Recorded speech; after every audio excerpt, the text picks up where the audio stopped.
Hello everyone, I'm here to present our poster titled Orbital Dynamics of Hypothetical Exomoons around SD 1007777b for the IORA 2020 from Quarks to Cosmos video conference.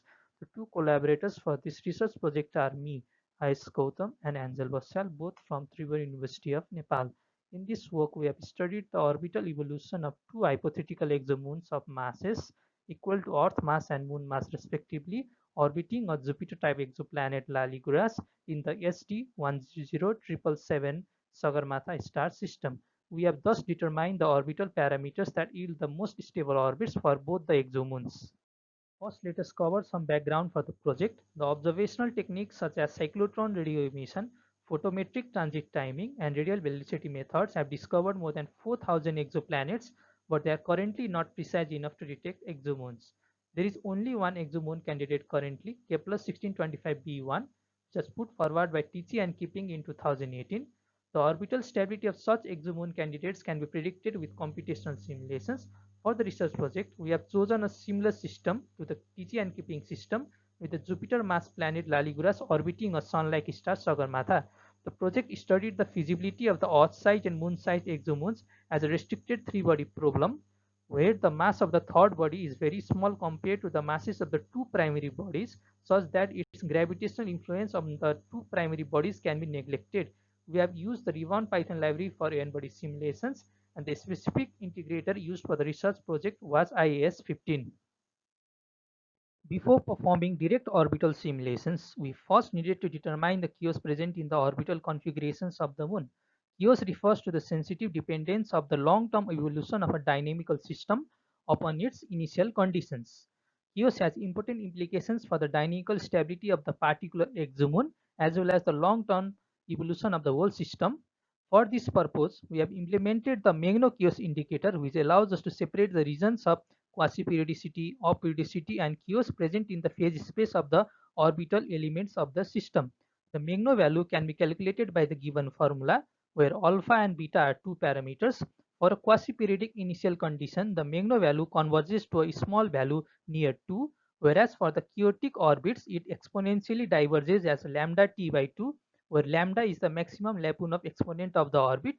The Megno value calculations were performed in the grid of semi-major axis and eccentricity values of the Moon.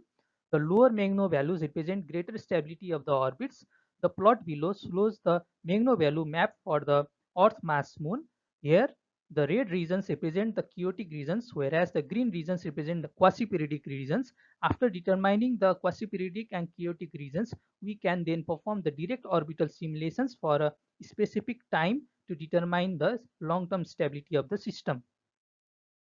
In order to investigate the long-term evolution of the system, we chose 10 points from the chaotic red and the quasi-periodic green regions and performed direct orbital simulations for the full time period of 10 million years. The 6 orbital elements of the Moon with respect to the planet were calculated, and the results are in line with the predictions made by the Megno map. The plot on the left shows that the exomoons show stable behavior in the quasi-periodic green region for the full 10 million years. The green quasi-periodic region begins from the Roche limit of the exomoon, which is at 0.001 AU, and reaches up to the Hills radius of the planet at 0.02 AU, which is shown by the dotted line in the Megno plot in the middle. Beyond this, the orbit of the exomoon is chaotic.